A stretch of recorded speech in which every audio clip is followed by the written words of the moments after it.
திருப்பூர் ஈரோடு செல்ல பேருந்து இல்லாததால் பயணிகள் பேருந்துகளை மறித்து போராட்டம்.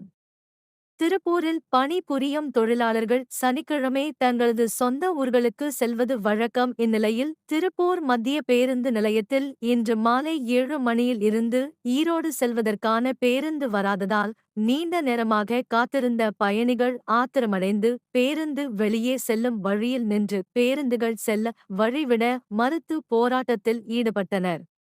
இதனை அடுத்து அங்கு வந்த போலீசார் பயணிகளுடன் பேச்சுவார்த்தை நடத்தினர். எனினும் பயணிகள் வாக்குவாதத்தில் ஈடுபட்டதால் அங்கு பரபரப்பு ஏற்பட்டது. உடனடியாக பேருந்துக்கு ஏற்பாடு செய்ததைத் தொடர்ந்து பயணிகள் தங்களது சொந்த ஊருக்கு புறப்பட்டு சென்றனர்.